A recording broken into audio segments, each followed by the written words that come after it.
Welcome to the Real Estate Debate, where we debate the hottest topics in San Diego real estate. Derrick Evens here, your host. And JJ, do you know what you've signed up for today, man, judging the show?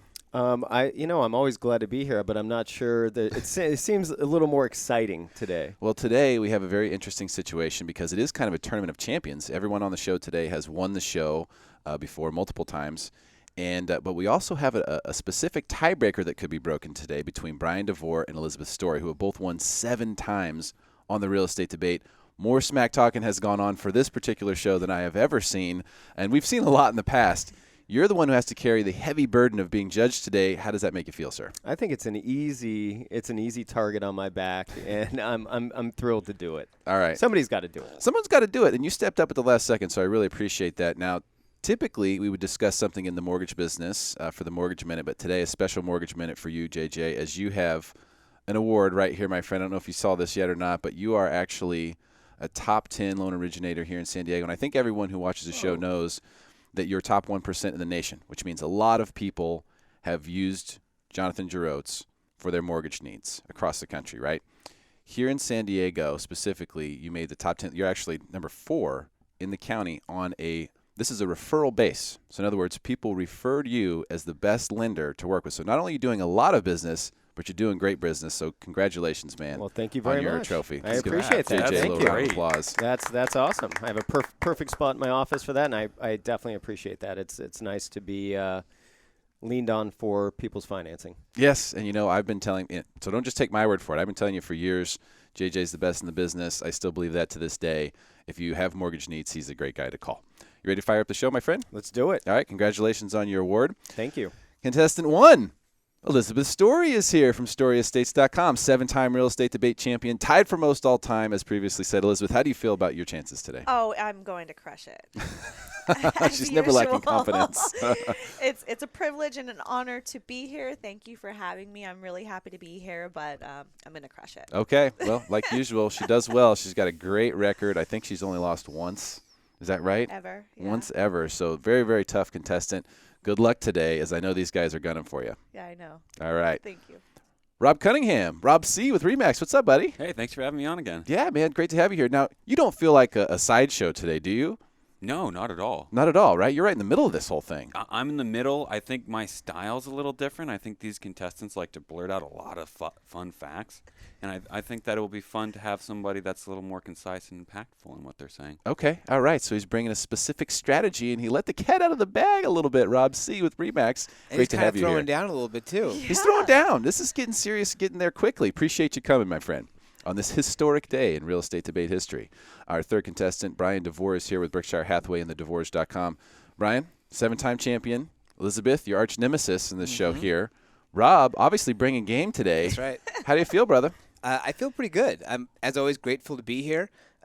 Now, Elizabeth has lost 1 time. You didn't mention the fact that it was to me that my first victory ever was over Elizabeth. But unfortunately, I'm 1-3 against Elizabeth. So she's kind of been my kryptonite. And as everyone who follows Superman knows, the one thing that kryptonite cannot get through is lead.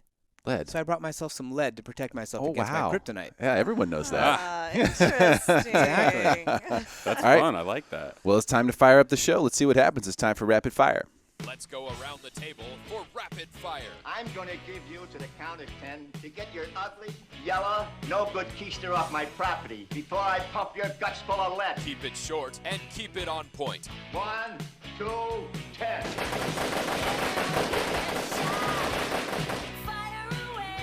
Keep the change, you filthy animal. All right, Elizabeth Story, you are up first. Today's rapid fire topic is, quote, things a good real estate agent will never do. Overinflate the value to get the listing or put commission over their own client's interests, like double ending a deal that actually nets the seller less so that they can get more commission. Ooh, definitely. Rob Cunningham. A good agent will never be a yes man or a yes person. Well, the customer is always right. Sometimes they want things that may not be the best for themselves. And so a good agent will tell you the truth, might not be what you want to hear, even in lieu of potentially alienating themselves from your business. Okay, so being completely honest. Love it. Bryan Devore. So I put this topic out on Facebook to find out what real people would actually say about this, what they don't want their agents to do. And one of the people who follows me said, never disparage another agent in order to win a client or make someone feel guilty for not choosing them. Okay, definitely. Good point. Elizabeth Story, back to you. You should never allow your pride, your emotions, or your own personal interest to get in the way of a transaction. Like, for example, there are actual salaried agents in the world, and I've had a salaried agent argue to the point of almost losing the property for their client over something that was irrelevant to the transaction anyway. So you never should put your own personal beliefs or pride above your client's interests. Totally agree. Rob Cunningham. A good agent will never take or give kickbacks in regards to the public or other vendors. You know, if the value you're bringing is you're giving somebody money for the referral, probably not the best person for the job. So they're not going to take or give money. Okay, Bryan Devore. I think that JJ will appreciate this. They'll never commit a lender to certain time frames in the purchase agreement without checking with that lender first to see if they can actually do that. We would hope that's common sense, but I'm sure JJ can attest to the fact that it is not. Today's rapid fire topic is, quote, things a good real estate agent will never do. Elizabeth Story, back to you. Discriminate against buyers because they're unsure how to make the deal work. For example, people who don't want to work with VA buyers because they don't understand VA loans. That's not only unkind, but it's unfair to people who have served your country. And you should not discriminate just because you lack the knowledge base to make the transaction go through. Yeah, well said. Rob Cunningham. In regards to listing and actually selling a property, I don't think a good agent would ever really just count on the NLS or other passive activities such as an open house to ensure that the home sells for top dollar. I think as a good listing agent, you're going to have to be out there looking directly with the public and other active agents in town to find the best buyer for the listing. Okay, Bryan Devore. Here's one that a lot of people don't think about.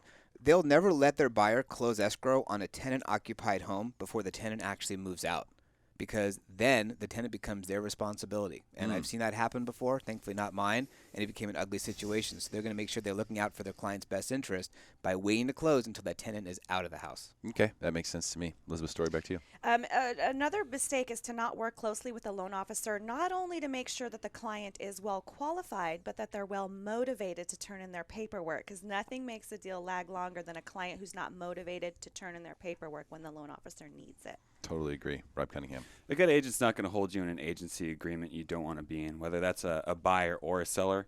A good agent knows that they'll be able to get out there and find some more business, and if it's not working out, they'll be happy to let you go out to somewhere you want to be. Yeah, that's awesome. Great point there. I'm going to actually say bonus points on that one. That's huge. Bryan Devore. They're never going to tell their client what they think or use the word should.